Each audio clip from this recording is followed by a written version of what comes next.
الحمد لله نحمده ونستعينه ونستغفره ونؤمن به ونتوكل عليه ونعوذ بالله من شرور أنفسنا ومن سيئات أعمالنا من يهده الله فلا مضل له ومن يضلله فلا هادي له ونشهد أن لا إله إلا الله وحده لا شريك له ونشهد أن سيدنا ومولانا محمدا عبده ورسوله أما بعد فأعوذ بالله من الشيطان الرجيم بسم الله الرحمن الرحيم وما أرسلناك إلا رحمة للعالمين صدق الله مولانا العظيم وصدق رسوله النبي الكريم ونحن على ذلك لمن الشاهدين والشاكرين والحمد لله رب العالمين. حضور آئے تو سر آفرینش پا گئی دنیا. حضور آئے تو سر آفرینش پا گئی دنیا. اندھیروں سے نکل کر روشنی میں آ گئی دنیا. بجھے چہروں کا رنگ اترا سیاہ چہروں پہ نور آیا. بجھے چہروں کا رنگ اترا سیاہ چہروں پہ نور آیا. حضور آئے تو انسان کو جینے کا شعور آیا. یتیموں اور غریبوں کو پناہیں مل گئی آخر. یتیموں اور غریبوں کو پناہیں مل گئی آخر. حضور آئے تو ذروں کو نگاہیں مل گئی آخر. میرے بھائیو دوستو بزرگوں، ربیع الاول کا مہینہ چل رہا ہے اور ربیع الاول کے مہینے میں میرے اور آپ کے پیارے نبی صلی اللہ علیہ وسلم کی پیدائش بھی ہے اور وفات بھی ہوئی ہے. تو ہم سب کا یہ عقیدہ ہے کہ اللہ کے اور اس کے رسول کے تذکرے قیامت تک انشاءاللہ ہوتے رہیں گے. اور یہ ربیع الاول کے ساتھ خاص نہیں ہے بلکہ ہر وقت ہر گھڑی ہم اللہ اور اس کے رسول کے تذکرے کرتے رہیں گے.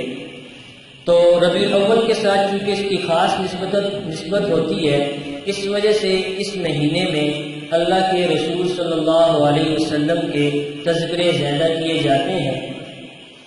تو یہ ربیع الاول کا مہینہ جب بھی آتا ہے اور یہ انسانوں کو اپنی طرف، انسانوں کی فکر کو کھینچتا ہے اور یہ احساس مسلمانوں کو دلاتا ہے کہ اے مسلمانوں، تم لوارث نہیں ہو بلکہ تمہارے وارث اللہ کے نبی صلی اللہ علیہ وسلم ہیں.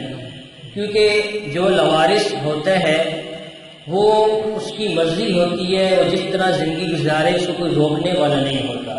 وہ کھانا کھائے یا زہر کھائے اس کو کوئی پوچھنے والا نہیں. لیکن جو وارث ہوتے ہیں وہ کھانا تو کھائے گا لیکن زہر نہیں کھائے گا. بچہ گھر میں موجود ہو، والدین بھی موجود ہوں تو وہ بچے کے ہاتھ میں انگارہ نہیں رکھنے دیں گے، بچے کے ہاتھ میں چھری نہیں دیں گے، کیونکہ ان کے وارث موجود ہیں والدین.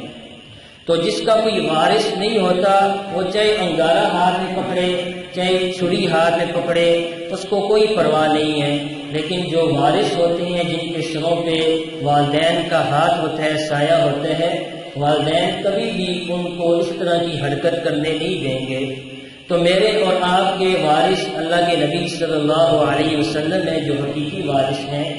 تو وہ بھی اپنی امت کو ایسی اعمال کرنے نہیں دیں گے جو سیدھا جہنم میں جانے والے ہوں، بلکہ وہ اپنی امت کی ایسی رہنمائی کریں گے جو جنت میں جانے والے ہوں۔ تو میرے بھائی دوستو، یہ حقیقی وارث ہیں۔ ہم ابھی پیدا بھی نہیں ہوئے تو قرآن پاک کے اندر اللہ کے نبی صلی اللہ علیہ وسلم کے لیے بالمؤمنین رؤوف الرحیم کا لفظ آیا۔ رؤوف، اور رؤوف کے معنی ہوتے ہیں مہربان، پیار والا، شفقت والا۔ تو میرے اور آپ کے جو نبی ہیں وہ پیار بھی والے بھی ہیں، شفقت والے بھی ہیں اور نرمی والے بھی ہیں۔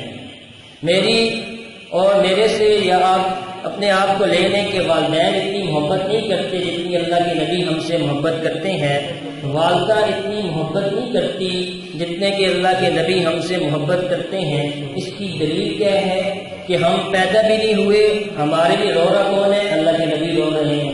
ہم پیدا بھی نہیں ہوئے، عرفات کے میدان میں 4 گھنٹے کون دعا کر رہے ہیں ہمارے لیے؟ اللہ کے نبی دعا کر رہے ہیں۔ اور گرمی مکہ کی سخت، عرفات کے میدان میں اللہ کے نبی نے 4 گھنٹے ہاتھ اٹھائے، صرف کس کے لیے؟ میرے اور آپ کے لیے۔ تو یہ محبت کی بہت بڑی دلیل ہے کہ میرے دوست پیچھے رہ جائیں گے، ہمارے والدین پیچھے رہ جائیں گے، لیکن ایسی محبت، ایسا پیار، ایسی شفقت کوئی بھی نہیں دے سکتا جتنی میرے اور آپ کے نبی صلی اللہ علیہ وسلم نے دی ہے۔ کیوں؟ اسی وجہ سے اللہ تعالیٰ نے نبی صلی اللہ علیہ وسلم کو بالمؤمنین رؤوف الرحیم کہا ہے کہ آپ مومنوں پر بڑے رحم دل ہیں۔ کسی کے سامنے کوئی آدمی مصیبت میں مبتلا ہو تو دیکھنے والے سے برداشت نہ ہو رہا ہو، اس کے دل میں اس کے لیے پیار آ رہا ہو، شفقت آ رہی ہو کہ اس کو مصیبت میں نہیں ہونا چاہیے تھا، اس کو کہتے ہیں رؤوف۔ تو میرے اور آپ کے نبی بھی اپنی امت کو اس طرح گناہوں میں یا جہنم میں دیکھنا جاتے نہیں دیکھ سکتے۔ اس وجہ سے میرے اور آپ کے نبی روئے بھی ہیں کہ اے اللہ میری امت کو جہنم کے عذاب سے بچا دے۔ ایک موقع تھا کہ حضرت عائشہ رضی اللہ تعالیٰ عنہ بیٹھی ہیں، حضور صلی اللہ علیہ وسلم نے فرمایا اے اللہ میری اس عائشہ کے سارے گناہ معاف فرما دے اور اس کو جنت میں داخل کر دے۔ تو حضرت عائشہ رضی اللہ تعالیٰ عنہ اتنی خوش ہوئی کہ آپ کا جو سر تھا وہ نبی صلی اللہ علیہ وسلم کی گود مبارک میں جا کے لگا۔ تو حضور صلی اللہ علیہ وسلم نے حضرت عائشہ سے پوچھا کہ اتنا زیادہ خوش کیوں ہوئی ہو؟ انہوں نے کہا کہ آپ کے منہ سے یہ الفاظ نکلے ہیں کہ اے اللہ عائشہ کے گناہوں کو بخش دے، اس کو جنت میں داخل کر دے، تو میں خوش کیوں نہ ہوں؟ تو حضور صلی اللہ علیہ وسلم نے فرمایا عائشہ یہ دعا تو میں نے آج تیرے لیے مانگی ہے، میں اپنی امت کے لیے ہر نماز کے بعد یہ دعا مانگتا ہوں کہ اے اللہ میری امت کے سارے گناہوں کو معاف فرما دے اور اس کو جنت میں داخل کر دے۔ تو یہ میرے اور آپ کے نبی صلی اللہ علیہ وسلم کی رحمت والا معاملہ ہے۔ تو میں نے آپ کے سامنے آیت پڑھی ہے وَمَا أَرْسَلْنَاكَ إِلَّا رَحْمَةً لِّلْعَالَمِينَ کہ اے نبی ہم نے آپ کو پوری دنیا کے لیے رحمت بنا کر بھیجا، پورے جہان والوں کے لیے رحمت بنا کر بھیجا۔ پہلے جو نبی آتے تھے وہ صرف ایک قوم کے لیے آتے تھے، ایک بستی کے لیے آتے تھے یا ایک علاقے کے لیے آتے تھے، ایک شہر کے لیے آتے تھے۔ لیکن اے نبی میں جو آپ کو دنیا میں بھیج رہا ہوں وہ ایک قوم کے لیے نہیں بھیج رہا بلکہ قیامت تک آنے والے انسانوں کے لیے بھیج رہا ہوں۔ اے نبی میں آپ کو نبی بنا کر بھیج رہا ہوں، صرف ایک شہر کے لیے نہیں بھیج رہا بلکہ پوری دنیا میں جتنے شہر ہیں ان سب کے لیے بھیج رہا ہوں۔ اے نبی میں آپ کو نبی بنا کر تو بھیج رہا ہوں لیکن ایک ملک کے لیے نہیں بلکہ پوری دنیا میں جتنے بھی ممالک ہیں ان سب کے لیے آپ کو رحمت بنا کر بھیج رہا ہوں۔ تو میرے بھائی دوستو ہمارے اور آپ کے نبی رحمت للعالمین ہیں اور اللہ کی ذات رب للعالمین ہے، اور اللہ نے جو قرآن دی ہے، کتاب دی ہے ہمیں وہ ہدی للعالمین ہے۔ تو اللہ بھی جہان والوں کا اللہ ہے، قرآن بھی جہان والوں کے لیے ہدایت ہے، اور میرے اور آپ کے رسول بھی جہان والوں کے لیے رسول ہے۔ تو اللہ نے دیکھیں کتاب کا بھی انتخاب کیسا کیا؟ جہان والوں کے لیے، اور رسول کا بھی انتخاب کیسا کیا؟ جہان والوں کے لیے۔ جب قرآن دینے کی باری آئی تو اس کا واقعہ قرآن میں بھی ہے اور حدیث میں بھی ہے، بڑا عجیب نقل کیا ہے کہ پہلے نبیوں میں جب کتابیں آتی تھی ان کا انداز اور تھا، لیکن میرے اور آپ کے نبی میں جب قرآن پاک اتارا گیا اس کا انداز اور تھا۔ حضرت موسیٰ علیہ السلام کو تورات اتارنے کی باری آئی تو اللہ نے کہا ہے موسیٰ تو کوئی طور پہاڑ پہ چلا جا اور 40 دن چلا کاٹ، اس کے بعد میں تمہیں تورات دوں گا۔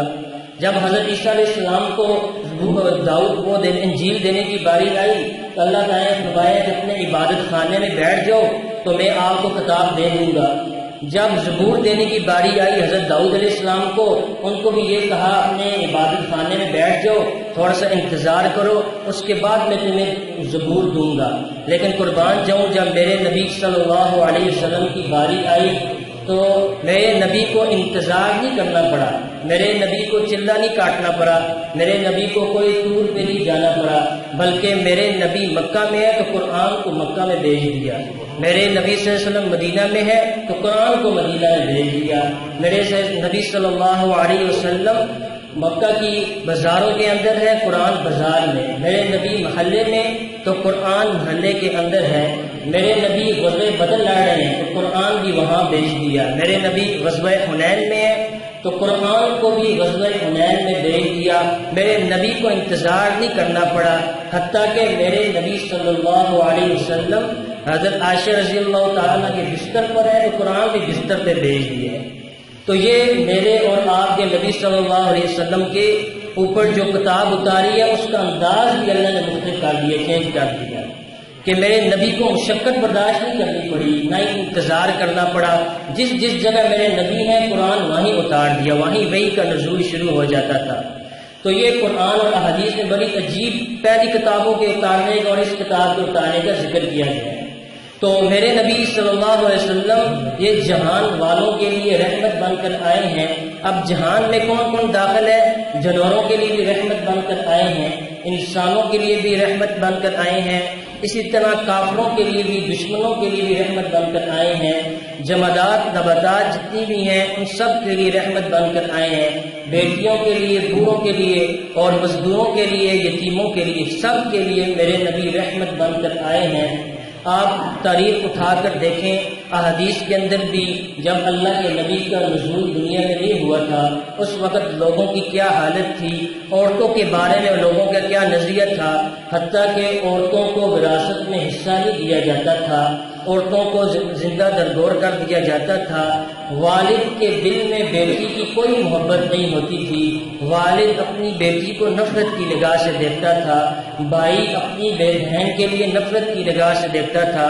عورتیں جب جوان ہوتی تھی تو بازاروں کے اندر ان کی بولی لگائی جاتی تھی، ان کی بولی لگائی جاتی تھی، ان کو بیچا جاتا تھا۔ یہ اس وقت معاشرے میں عورت کی حالت تھی، لیکن قربان جب میرے اور آپ کے نبی صلی اللہ علیہ وسلم دنیا میں آئے، چنانچہ جب زندہ درگور کرنے کے واقعات سنے، اس طرح عورت کے ساتھ جو ظلم ہوتا تھا اس کے واقعات سنے، تو میرے نبی صلی اللہ علیہ وسلم نے وہیں کھڑا ہو کے اعلان کر دیا، اے لوگوں جو عورتوں پہ ظلم کرنے والے ہیں، جن کی نظروں میں عورتوں کی کوئی وقعت نہیں ہے، یہ اعلان غور سے سن لو۔ عورتوں کی 4 حیثیتیں ہیں، ایک عورت وہ ہے جو بیٹی ہے، یہ بھی عزت ہے، اور دوسری وہ ہے جو بہن ہے، یہ بھی آبرو ہے بندگی، تیسری بیوی، اس کا خرچہ خامد پہ واجب ہے، اس پہ ظلم کرنا جائز نہیں ہے، چوتھی ماں کہ اس کے نیچے جنت ہے، اس کے پاؤں کے نیچے جنت ہے۔ یہ 4 حیثیتیں عورت کی بیان کی میرے نبی نے۔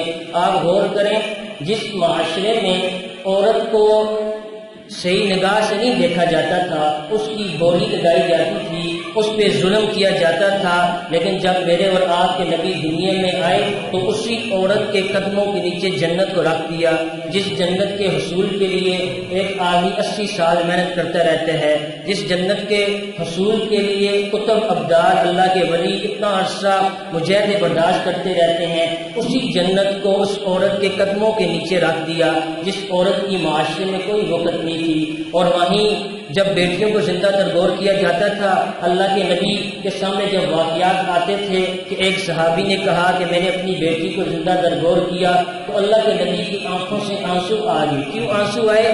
کیونکہ آپ رحمت للعالمین تھے، آپ سے یہ برداشت ہی نہیں ہوا، آپ نے وہیں کھڑے ہو کے اعلان کیا، اے مسلمانوں یہ غور سے سن لو، جس کو بھی اللہ تعالیٰ بیٹی کی نعمت سے نوازے وہ دو بیٹیوں کی پرورش اس طرح کرے کہ ان کی تربیت بھی کرے، جب وہ بڑی ہو جائے ان کی شادی بھی کرائے۔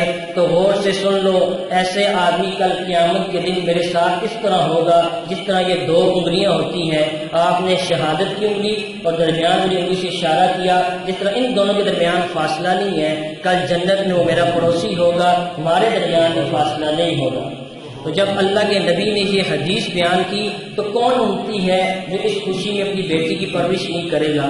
تو اللہ کے نبی نے جب رحمت بن کر آئے تو عورتوں کی عزت کو لوگوں کے دلوں میں بٹھا دیا، بیٹی کی عزت کو لوگوں کے دلوں میں بٹھا دیا، بیوی کی عظمت کو خاوند کے دلوں میں بٹھا دیا۔ جس عورت کو معاشرے میں بری نگاہ سے دیکھا جاتا تھا، اسی عورت کی قدموں کے نیچے جنت کو رکھ دیا کہ بھائی اس کو بری نگاہوں سے نہ دیکھو، جس جنت کے حصول میں تم 80 سال محنت کرتے ہو اسی ماؤں کے قدموں کے نیچے ہے۔ تو یہ میرے نبی کی رحمت کا تقاضا تھا۔ میرے نبی صلی اللہ علیہ وسلم جانوروں کے لیے بھی رحمت بن کر آئے۔ ایک دفعہ میرے نبی صلی اللہ علیہ وسلم باغ میں ہیں تو ایک اونٹ آیا اور آپ کے قدموں کو چاٹنے لگا، تو صحابہ نے عرض کیا اے اللہ کے نبی یہ اونٹ آپ سے کیا کہہ رہا ہے؟ تو اللہ کے نبی نے کہا یہ اونٹ کہتا ہے کہ میرا مالک مجھ سے بہت زیادہ کام لیتا ہے، لیکن جب کھانا کھلانے کی باری آتی ہے تو بہت تھوڑا کھلاتا ہے، جس سے میرا پیٹ فل نہیں ہوتا اور میں صحیح طرح کام نہیں کر سکتا۔ تو محنت مجھ سے بہت لیتا ہے لیکن خوراک صحیح نہیں دیتا۔ تو اللہ کے نبی صلی اللہ علیہ وسلم نے مالک کو بلایا اور کہا کہ تیرا اونٹ مجھ سے یہ شکایت کر رہا ہے، جتنا کام لیتے ہو اتنا اس کو کھانا بھی کھلایا کرو۔ تو یہ میرے نبی جانوروں کے لیے بھی رحمت بن کر آئے، حتیٰ کہ ایک یہودی کے بارے میں آتا ہے کہ نبی صلی اللہ علیہ وسلم مدینہ کے راستے میں جا رہے ہیں، ایک یہودی نے ہرنی کو پکڑا ہوا ہے اور ہرنی کو کان سے پکڑ کے کھینچ کے لے کر جا رہا ہے۔ تو اللہ کے نبی کے پاس وہ ہرنی آئی اور اس نے شکایت کی اے اللہ کے نبی اس پہاڑ کے پیچھے میرا ایک بیٹی ہے، میں نے اس کو دودھ پلانا ہے، میرے دودھ پلانے کا وقت ہو گیا ہے، یہ آدمی مجھے چھوڑ نہیں ہے، میری مامتا جاگ رہی ہے، وہ بھوکی مر جائے گی۔ تو اس نے فریاد کی اللہ کے نبی صلی اللہ علیہ وسلم سے، تو اللہ کے نبی نے اس یہودی کو کہا اس کو چھوڑ دو، یہ اپنی بیٹی کو دودھ پلا کر واپس آ جائے گی۔ اس یہودی نے کہا اے اللہ کے نبی کیا آپ گارنٹی دیتے ہیں کہ یہ واپس آئے گی ہرنی؟ تو اللہ کے نبی نے کہا میں گارنٹی دیتا ہوں یہ دودھ پلا کے فوراً واپس آئے گی۔ چنانچہ اس یہودی نے اس ہرنی کو چھوڑا، وہ ہرنی گئی اس پہاڑ کے پیچھے اور اپنے بیٹے کو دودھ پلایا۔ پھر دودھ پلانے کے بعد اللہ کے نبی بھی وہیں کھڑے ہیں، وہ یہودی بھی وہیں کھڑا ہے، کیا دیکھتے ہیں کہ وہ ہرنی دودھ پلا کر واپس آ رہی ہے۔ یہ منظر دیکھ کر یہودی وہیں کلمہ پڑھ کے مسلمان ہو جاتا ہے کہ جس جانور کی اللہ کے نبی سے اتنی محبت ہے تو ہم اس سے کیوں محبت نہ کریں۔ تو میرے بھائی دوستو یہ جانوروں کے اوپر بھی اللہ کے نبی رحمت بن کر آئے ہیں، ایک ان مزدوروں کے لیے بھی اللہ کے نبی رحمت بن کر آئے ہیں۔ میرے نبی کی عدالت لگی ہوئی ہے، سارے آدمی آ کے مصافحہ کر کے جا رہے ہیں۔ ایک آدمی آتا ہے وہ اللہ کے نبی سے مصافحہ کرتا ہے، اس کے ہاتھ پہ کھڈے ہیں، چھالے ہیں، اللہ کے نبی فوراً مصافحہ کر کے اس کے ہاتھ کو روک لیتے ہیں، پوچھتے ہیں کہ بھائی تیرا نام کیا ہے؟ وہ کہتا ہے کہ سعد میرا نام ہے۔ اللہ کے نبی کہتے ہیں کہ بھائی تو کام کیا کرتا ہے، تیرے ہاتھ پہ یہ کھڈے کس طرح؟ اس نے کہا اللہ کے نبی اپنے بچوں کا پیٹ پالنے کے لیے، زندگی بسر کرنے کے لیے میں ہتھوڑے مارتا ہوں پتھر پہ، اور پتھر پہ ہتھوڑا مارنے کا کام کرتا ہوں تاکہ میرے بیوی بچوں کا پیٹ پال جائے، اس کی وجہ سے میرے ہاتھ پہ یہ چھالے پڑ چکے ہیں۔ تو اللہ کے نبی نے اس کا وہ ہاتھ لیا اور چوما، اور دا القاسم حبیب اللہ، ہاتھ سے کمانے والا اللہ کا دوست ہوتا ہے۔ میرے بھائی دوستو کوئی آدمی آپ ایسا لائیں کائنات میں جس نے مزدوروں کے اوپر اتنی رحمت کی ہو کہ اس کے ہاتھ کو چوما ہو اور اس کو تسلی دی ہو کہ گھبرانا نہیں، ہاتھ سے کمانے والا اللہ کا دوست ہوتا ہے۔ تو میرے بھائی دوستو مزدوروں کی بھی عزت یہ کس وجہ سے آئی ہے؟ میرے اور آپ کے نبی صلی اللہ علیہ وسلم کی وجہ سے۔ میرے نبی صلی اللہ علیہ وسلم کے دروازے پہ کچھ عورتیں قید ہو کر آئیں تو ان میں ایک کافر بچی بھی تھی، کافر کی۔ تو اب حضرت بلال حبشی رضی اللہ تعالیٰ عنہ پاس کھڑے تھے، اللہ کے نبی نے جسم مبارک سے چادر اتاری اور حضرت بلال کو کہا اس کے سر پہ یہ دوپٹہ دے دو۔ حضرت بلال نے کہا اللہ کے نبی یہ تو کافر کی بچی ہے۔ اللہ کے نبی نے حضرت بلال کی طرف کہا ہے بلال چاہے کافر کی بچی ہو لیکن بیٹی تو بیٹی ہوتی ہے، چاہے کافر کی ہو چاہے مسلمان کی ہو۔ اے بلال، اگر تو کسی عورت کے سر پہ دوپٹہ ڈالے گا، کل قیامت کے دن اللہ تعالیٰ تیرے گناہوں پہ پردہ ڈالے گا۔ تو میرے بھائی دوستو، میرے اور آپ کے نبی صلی اللہ علیہ وسلم کافروں کے لیے بھی رحمت بن کر آئے اور پوری امت کو بتا دیا کہ جو چیز جو بیٹی ہے، چاہے وہ کافر کی ہو چاہے مسلمان کی ہو، اس کی جو عزت اور آبرو ہے اس کا خیال رکھنا ہے، چاہے کافر کی بیٹی ہو چاہے مسلمان کی بیٹی ہو۔ میرے بھائی دوستو، اللہ کے نبی یتیموں کے لیے بھی رحمت للعالمین بن کر آئے۔ عید کا دن ہے، میرے نبی عید کی نماز پڑھ کر جا رہے ہیں، کیا دیکھتے ہیں کہ بہت سارے بچے کھیل رہے ہیں، لیکن ایک بچہ سائڈ پہ کھڑا ہے، وہ کھیل رہا نہیں ہے، اس کے جسم پہ کپڑے نہیں ہیں، پھٹے پرانے کپڑے ہیں۔ اللہ کے نبی سارے بچوں سے ہٹ کر اس بچے کی طرف جاتے ہیں اور اس کو پوچھتے ہیں کہ بھائی سب بچے کھیل رہے ہیں، تو کیوں نہیں کھیل رہا؟ اس نے کہا آپ کو کیا پتا کہ میرا والد بھی فوت ہو چکا ہے، میری والدہ بھی فوت ہو چکی ہے، میں یتیم ہوں، ان کے جسم پر تو نئے نئے کپڑے ہیں، میرے جسم پہ نئے کپڑے نہیں ہیں، مجھے شرم آتی ہے کہ میں ان کے ساتھ کھیلوں اور یہ ساتھ مجھے کھلاتے بھی نہیں ہیں۔ اللہ کے نبی صلی اللہ علیہ وسلم کی آنکھوں سے آنسو آئے، آپ نے فوراً اس بچے کو اٹھایا اور اپنے سینے سے لگایا اور اپنے گھر میں لے گئے اور کہا ہے عائشہ، آج میں تیرے پاس ایک یتیم لے کر آیا ہوں، آج کے بعد میں اعلان کرتا ہوں کہ عائشہ تو اس کی ماں ہے اور میں اس کا والد ہوں۔ تو یہ میرے نبی صلی اللہ علیہ وسلم کی یتیموں کے ساتھ جو رحمت والا معاملہ تھا، اسی وجہ سے قرآن میں اللہ تعالیٰ نے نبی صلی اللہ علیہ وسلم کو جب بھیجا تو کیا کہا؟ وَمَا أَرْسَلْنَاكَ إِلَّا رَحْمَةً لِّلْعَالَمِينَ۔ تو رحمت کا معنی کیا ہوتا ہے؟ رحمت کا معنی بھی یہی ہوتا ہے کہ سکون والا، بے چین، اپنی امت کے لیے بے چین ہونا۔ اگر امت گناہوں کے اندر مبتلا ہو، امت اگر برائیوں میں مبتلا ہو تو وہاں نیکی کا آ جانا یہ رحمت ہے۔ جب میرے نبی صلی اللہ علیہ وسلم پیدا ہوئے تو آپ نے سنا ہوگا کہ اللہ کے نبی صلی اللہ علیہ وسلم بھی یتیم پیدا ہوئے۔ جب پیدا ہوئے تو آپ کے پیدائش کے 3 مہینے پہلے ہی آپ کے والد حضرت عبداللہ انتقال کر چکے تھے۔ پھر آپ کی والدہ حضرت آمنہ نے آپ کی پرورش کی، تو 6 سال تک حضرت آمنہ نے پرورش کی، تو مقام ابوا پر حضرت آمنہ کا بھی انتقال ہو گیا۔ اس کے بعد حضرت عبد المطلب نے آپ کی پرورش کی، 10 سال کی عمر میں دادا بھی ساتھ سے چلے گئے۔ اس کے بعد پھر ابو طالب نے آپ کی پرورش کی۔ تو روایات کے اندر آتا ہے کہ جب اللہ کے نبی صلی اللہ علیہ وسلم دنیا میں آئے، جب پیدا ہوئے تو جہاں ابو طالب نے خوشی منائی وہاں حضرت عبد المطلب بھی بڑے خوش ہوئے اور حضرت محمد صلی اللہ علیہ وسلم کو ہاتھوں پہ اٹھایا اور اٹھا کر بائیں لے کے گئے۔ تو جس کے پاس سے بھی گزرتے تھے، جو بھی آپ صلی اللہ علیہ وسلم کو دیکھتا تھا، اس کی منہ سے یہ الفاظ نکلتے تھے کہ ایسا بچہ ہم نے پہلے کبھی نہیں دیکھا، ایسا خوبصورت بچہ ہم نے کبھی بھی نہیں دیکھا۔ تو تعریفیں کرنا شروع ہو گئے۔ تو عبد المطلب نے پھر آپ کا نام محمد رکھ دیا، کیونکہ محمد عربی میں اس کو کہتے ہیں کہ جس کی بہت زیادہ تعریف کی جائے۔ تو حضرت عبد المطلب نے آپ کا نام محمد رکھ دیا کہ قیامت تک آنے والے انسان ان کی تعریف بیان کریں، اس وجہ سے میں نے اس کا نام محمد رکھ دیا ہے۔ تو یہ کہ جب آپ پیدا نہیں ہوئے تھے اس سے پہلے بھی آپ کے ساتھ معجزات کا نزول جاری تھا، جب آپ پیدا ہو گئے تھے پھر بھی معجزات کا نزول جاری تھا۔ آپ مسجد نبوی جب بن گئی تو آپ وہاں جمعے کا خطبہ دیا کرتے تھے، ستون کے ساتھ ایک کھجور کا درخت ہوا کرتا تھا۔ تو جب تک ممبر نہیں بنا تھا تو آپ اس کھجور کے تنے کے ساتھ ٹیک لگا کر خطبہ دیا کرتے تھے۔ تو حضرت تمیم داری رضی اللہ تعالیٰ عنہ آئے، انہوں نے کہا اے اللہ کے نبی، آپ اجازت ہو تو میں ایک لکڑی کا ممبر بنا دیتا ہوں، آپ اس پر بیٹھ کے بیان شیان کیا کریں، خطبہ دیا کریں۔ تو آپ کے اللہ تعالیٰ نے نبی صلی اللہ علیہ وسلم نے اجازت دے دی۔ تو جب وہ ممبر بنا کے لائے تو اللہ کے نبی خطبہ دینا جب شروع کیا تو وہ کھجور کا درخت اتنا رویا، حدیث میں آتا ہے کہ اس کھجور کے درخت کی رونے کی آواز سب صحابہ نے بھی سنی، اللہ کے نبی نے بھی سنی۔ وہ اس طرح رویا جس طرح کوئی بچہ روتا ہے۔ تو اللہ کے نبی فوراً اس کھجور کے تنے کے پاس گئے اور اس کو گلے سے لگایا، اور جس طرح بچے کے سر پہ شفقت کا ہاتھ پھیرا جاتا ہے اس کھجور کے تنے میں بھی شفقت کا ہاتھ پھیرا، تو وہ اس طرح خاموش ہو گیا جس طرح بچے کے سر پہ ہاتھ پھیرا جائے یا گلے سے لگایا جائے تو وہ رونا بند کر دیتا ہے۔ تو یہ میرے نبی کے ساتھ اس کھجور کے تنے کی ابھی بھی محبت تھی، کیونکہ آپ صلی اللہ علیہ وسلم سب کے لیے رحمت بن کر آئے تھے، اور آپ صلی اللہ علیہ وسلم بوڑھوں کے لیے بھی رحمت بن کر آئے تھے۔ چنانچہ آپ صلی اللہ علیہ وسلم نے فرمایا، اے مومنو، جو بھی میری امت کے بوڑھوں کی عزت کرتا ہے، میری امت کے بوڑھے جن کے بال سفید ہو گئے ہوں، ان کی عزت کرے گا گویا کہ اس نے اللہ تعالیٰ کی عزت کی ہے۔ تو جو بوڑھوں کی عزت کرے گا اس ایسا ہی ہے جیسے اس نے اللہ کی عزت کی ہے۔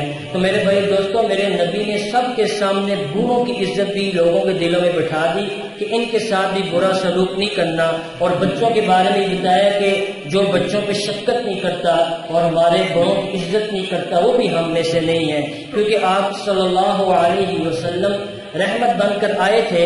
اس وجہ سے ہر برائی جو زمانے جاہلیت میں تھی اس کو ختم کر کے اور ایک اچھا ماحول پیدا کر کے سب کی محبت سب لوگوں کے دلوں کے اندر ڈال دی، چاہے اس کا تعلق انسانوں کے ساتھ ہو، چاہے اس کا تعلق عورتوں کے ساتھ ہو، سب کی محبت سب لوگوں کے دلوں میں بٹھا دی۔ اور انسانوں کے لیے رحمت بن کر کس طرح آئے؟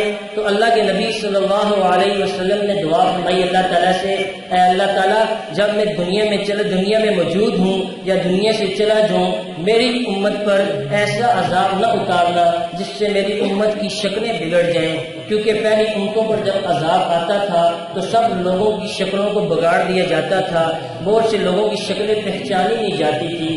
آج میری اور آپ کتنے گناہ کرتے ہیں، کتنی زندگی گزارتے ہیں، لیکن ہم پر جب بھی کوئی عذاب آیا ہے ایسا عذاب نہیں آیا جس کی وجہ سے ہماری شکلیں تبدیل ہو جائیں۔ اگر ہم پر خدا نہ خواستہ ایسا عذاب آتا تو پھر ایک دو ہی آدمی ہوتے جن کی شکلیں صحیح ہوتی، باقی سب کو اللہ تعالیٰ اپنی عذاب کی لپیٹ میں لے لیتے۔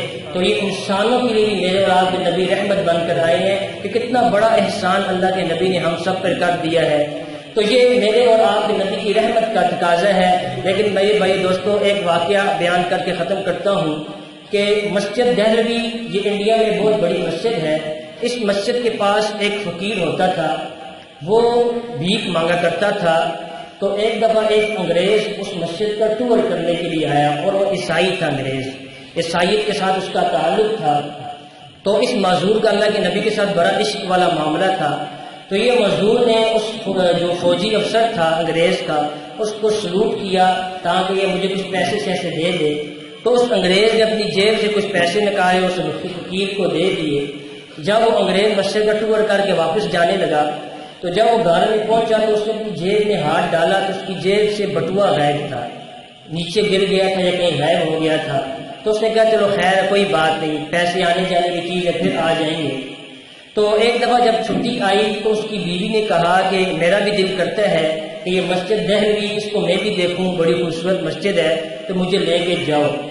تو اس انگریز نے کہا چلو ٹھیک ہے، میں بھی آپ کو لے کے جاتا ہوں۔ چھٹی کا دن آیا، انگریز اور اس کی بیوی آئے مسجد کا ٹور کرنے کے لیے۔ جب اس معذور کی نظر اس انگریز افسر پہ پڑی، وہ فوراً کھڑا ہوا۔ اس نے کہا حضرت، ایک دفعہ آپ جب آئے تھے تو آپ نے مجھے پیسے دیے تھے، جب تھوڑا سا آگے چلے تھے تو آپ کی جیب سے بٹوا گر گیا تھا، وہ بٹوا میں نے اٹھا لیا تھا، تو یہ آپ لے لیں۔ جب انگریز نے وہ بٹوا دیا، اس میں پیسے گنے تو پیسے بھی سارے پورے تھے۔ تو اس انگریز اس معذور کی طرف تعجب سے دیکھا اور کہا کہ بھائی میرے ذہن میں تو یہ تھا کہ تو بٹوا بھی اٹھا لے گا، اور جس نے بٹوا اٹھایا ہوگا اس نے پیسے بھی نکال لیے ہوں گے، اس پیسوں کو استعمال بھی کر لیا ہوگا، لیکن تو عجیب بندہ ہے کہ جتنے پیسے میں نے اس بٹوے میں تو تم نے مجھے واپس کر دیے ہیں، آخر اس کی وجہ کیا ہے؟ تو وہ معذور بڑا دلیل سے اس نے جواب دیا، اور چونکہ اس کا نبی صلی اللہ علیہ وسلم کے ساتھ عشق تھا، اس نے کہا تم حضرت عیسیٰ کو ماننے والے ہو، میں اللہ کے نبی کو ماننے والا ہوں، کل قیامت کا دن ہوگا، اللہ کے نبی کے پیچھے ہم کھڑے ہوں گے، حضرت عیسیٰ کے پیچھے تم کھڑے ہوگے، کل کنا حضرت عیسیٰ علیہ السلام کہیں میرے نبی کو یہ تانا نہ دے دیں کہ تیرے امتی نے میری امتی کے بٹوے کو چوری کیا تھا، اس وجہ سے میں نے اپنے نبی کو تانے سے بچا کے اس پیسے کو چرایا نہیں ہے، ورنہ میرے دل میں خیال بڑا آیا تھا، لیکن میں اپنے نبی کے ساتھ میرا ایسا عشق ہے کہ میں کل قیامت کے دن بھی اپنے نبی کو رسوا ہوتا نہیں دے سکتا کہ کل کنا میرے نبی کو یہ تانا نہ دیا جائے کہ دیکھو تیرے امتی نے میرے امتی کے بٹوے کو چوری کیا اور اس میں سے پیسے نکالے۔ وآخر دعوانا